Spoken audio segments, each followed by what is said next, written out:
Hey, this is John 5 for Guitar World Magazine, and today we're going to be talking about my collection of Telecasters.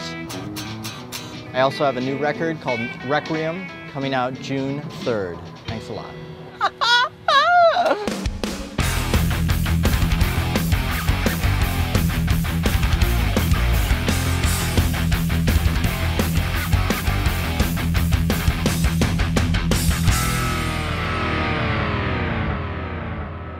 The way I got into guitar collecting at first was I was playing Telecasters and older guitars, and I was very interested, and I always liked reading about them and Jasper.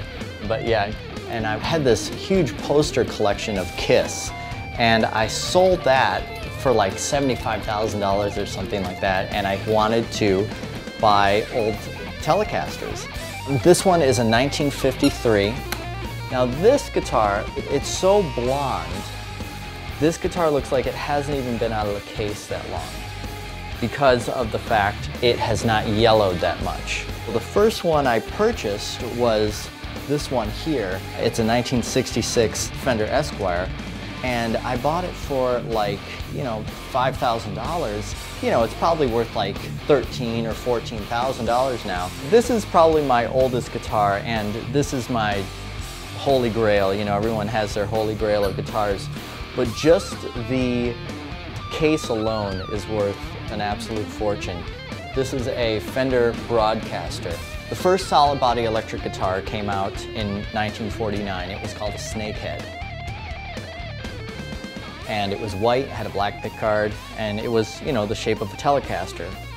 And in 1950, this was our first electric guitar, first solid body electric guitar. Looks like, any of these, because I guess they did it right the first time.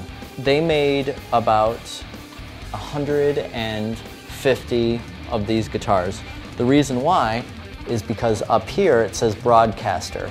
Leo Fender loved TV and radio, so he named it Broadcaster, but Gretsch made a drum set named the Broadcaster. So what happened was they sued Fender. And so Fender had to stop making Broadcasters immediately. I got this from Norman's Rare Guitars, and they say it's the cleanest Broadcaster ever seen. So it's completely original, and it was the priciest of any of my guitars. I paid about $135,000, but it's worth it.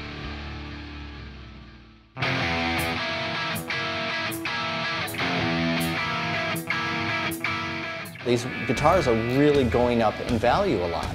So I started, wanting to get different years and different colors and things like that because I have such a collective personality.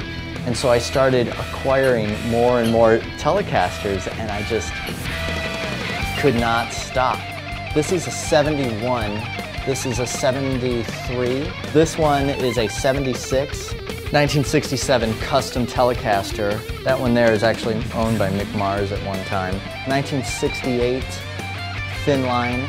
This one is a 59. This is a 78. In 1978 they had this line called International Colors. And here is, they did like blue, they did orange, and I think I have a white one around here too. They did an Olympic white. Yes, that's the Olympic white one right there. Like a drug addict, just find myself doing these crazy sessions just for the money, just so I could go buy some, Telecasters or something. These are all blackguards. They call them blackguard tellies. They made blackguards from 1950 to 1954. This is a 1952 Esquire. You're not really going to find them much nicer than this. I haven't seen them. I got a really good deal on this one.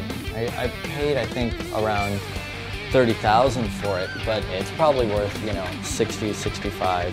And this is a 54 blackguard Esquire, and just in beautiful, beautiful condition. The only year of the blackguard I am missing is the 1951, which they call the no-caster. When Fender got sued, they took the Broadcaster out, so it just said Fender. So it kind of looked just like that. And they called it a no-caster, and that was in 1951. And I find no-casters, but I have not found one in this condition, so that's what I'm looking for. That's the only black guard I'm missing. So, you know, anybody out there has a beautiful no-caster, that's what I'm looking for. I just love collecting these Telecasters. It's my passion for sure.